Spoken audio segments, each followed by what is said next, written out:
അങ്ങനെയാണെങ്കിൽ എന്റെ plan B ഉണ്ട്. എന്തോന്ന് പ്ലാൻ ബി? ഇന്ന് മീറ്റിംഗ് ഇല്ലേ? എന്തോത്തിന്റെ മീറ്റിംഗ്? കുടുംബശ്രീയുടെ മീറ്റിംഗ്. കുടുംബശ്രീയുടെ മീറ്റിംഗ് ഉണ്ട്, അത് വൈകിട്ടല്ലേ? അമ്മൂമ്മ കുടുംബശ്രീനെ ജസ്റ്റ് ഒരു 10,000 രൂപ ഇങ്ങെടുക്കുന്നു, എനിക്ക് തരുന്നു, ഞാനത് തിരിച്ചു തരുമ്പോ അമ്മൂമ്മ അടയ്ക്കുന്നു. 10,000 രൂപയോ? നീ ഒന്ന് പോയ വെച്ച 10,000 രൂപ എടുക്കാനൊന്നും പറ്റത്തില്ല. 10,000 രൂപ എടുത്ത് താമൂമ്മ. അതൊന്നും നടപടി ആവത്തില്ല.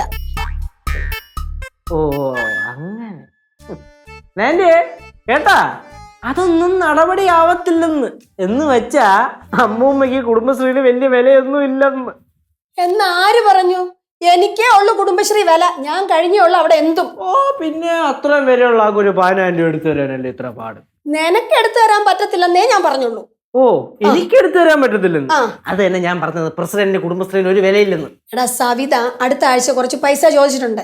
ഇപ്പൊ ഉള്ള പൈസ നിനക്ക് എടുത്തു തന്നു കഴിഞ്ഞാലേ പിന്നെ സവിതയ്ക്ക് അടുത്ത ആഴ്ച എങ്ങനെ കൊടുക്കും? അടുത്ത ആഴ്ച അല്ലേ അമ്മൂമ്മ, അടുത്ത ആഴ്ച. എനിക്കിപ്പോ തന്നു കഴിഞ്ഞാൽ ഞാൻ ഈ ആഴ്ച തന്നെ തിരിച്ചങ്ങ് തരാം. ഈ ആഴ്ച എന്ന് പറഞ്ഞാ 3 ദിവസം കഴിയുമ്പോ. ഓ അതൊന്നും ശരിയാവത്തില്ല, നീ സമയത്തിന് നേരത്തൊന്നുമില്ല. ഓഹോ, അമ്മൂമ്മക്ക് എന്നെ വിശ്വാസമില്ലേ? അമ്മൂമ്മയുടെ സ്വന്തം കൊച്ചുമോനാണ് ഞാൻ, എന്നെ വിശ്വാസമില്ല അമ്മൂമ്മക്ക്? എനിക്ക് നിന്നെ അത്ര അങ്ങോട്ട് വിശ്വാസമില്ല. എടാ തന്നെയല്ല, കുടുംബശ്രീ തുടങ്ങിയിട്ട് ഇത്ര നാളല്ലേ ആയുള്ളൂ, അത്രയും പൈസയൊന്നും എടുക്കാൻ കാണത്തില്ല. അങ്ങനെയാണെങ്കിൽ അടുത്ത ആഴ്ച സവിതയ്ക്ക് കൊടുക്കാൻ മാത്രം എവിടെ നിന്ന് പൈസ? അത് പിന്നെ എല്ലാരും കൂടെ ഒക്കെ അങ്ങ് മറിച്ചും തിരിച്ചൊക്കെ ഞാൻ കൊടുക്കുന്നാടാ. അതേപോലെ അങ്ങ് മറിച്ചിങ്ങട്, ഞാൻ അത് കഴിഞ്ഞ് തിരിച്ചങ്ങ് തരാം. 3 ദിവസം കഴിയുമ്പോൾ ഞാൻ തിരിച്ച് തരൂല്ല. എന്തൊരമ്മൂമ്മ, ഒരു പ്രസിഡന്റിന് ഇത്രയും പവറില്ലെന്ന് പറഞ്ഞാൽ പിന്നെ കുടുംബശ്രീയൊക്കെ എന്തിനാണ് നടത്തുന്നത്? എന്റെ അമ്മൂമ്മയ്ക്ക് അത്ര ഇല്ലേ? പിന്നെ ബാ അമ്മൂമ്മ, നമുക്ക് പോയിട്ട് വരാം. നമുക്ക് പ്രസിഡന്റിന്റെ സ്ഥാനം വേണ്ട, ഒരു 10,000 രൂപ പ്രസിഡന്റ് തരാൻ പറ്റൂലെങ്കിൽ എന്നെ അങ്ങ് പിടിച്ചിടാൻ പറയാം. ബാ അമ്മൂമ്മ, ബാ. നിക്കേ, നീ അവിടെ നില്ലേ. പൈസ ഞാൻ ചോദിച്ചു നോക്കാം. നീ സമയത്തിന് തന്നില്ലെങ്കിൽ കൊടുക്കാൻ എൻ്റെ വേറെ പൈസ ഇല്ലേ? ഞാൻ സമയത്തിന് തരുമല്ലേ അമ്മൂമ്മ? പിന്നെ നീ തന്നില്ലെങ്കിൽ ഞാൻ ഇടപെടത്തില്ല. ഞാൻ നേരെ സവിതയോട് പറയും നിന്നോട് മേടിച്ചോളാൻ.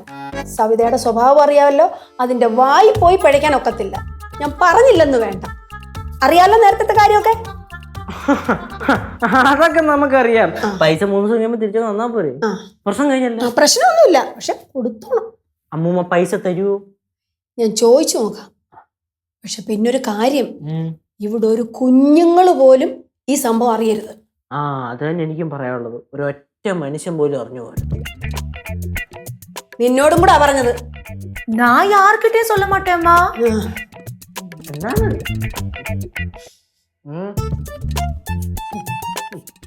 എന്താണ് അനിയ, പൈസയൊക്കെ സെറ്റ് ആയാ? ഞാൻ പൈസ ഒന്നും ചോദിച്ചതല്ല. നമ്മുടെ അമ്മൂമ്മക്ക്, അമ്മൂമ്മ ഹലോ പറഞ്ഞേ. ഹലോ. കണ്ട സൗണ്ട്, തൊണ്ടയ്ക്ക് ചെറിയൊരു പ്രശ്നം. അപ്പൊ അതിനൊരു ഒറ്റമൂലി പറഞ്ഞു കൊടുത്തോണ്ടിരിക്കുകയായിരുന്നു. ഞാൻ പോയിട്ട് 10 കാശ് ഉണ്ടാക്കാൻ പറ്റുമോ നോക്കട്ടെ. അമ്മൂമ്മ ഒറ്റമൂലി ട്രൈ ചെയ്യണേ. അമ്മൂമ്മ അവന് വല്ല പൈസയും കൊടുക്കാതെ സമ്മതിച്ച? ഞാൻ ഇന്നലെ നിന്റെ കയ്യിലല്ലേ കാശ് മേടിച്ചേ, എന്റെ അവിടെ മക്കളെ കൊടുക്കാൻ കാശ്. ശരിയാണല്ലോ, പക്ഷേ അവന്റെ മുഖത്ത് ഒരു ലോഡ് പുച്ഛം. അത് ചുമ്മാ എപ്പോഴും ഉള്ളതല്ലേ.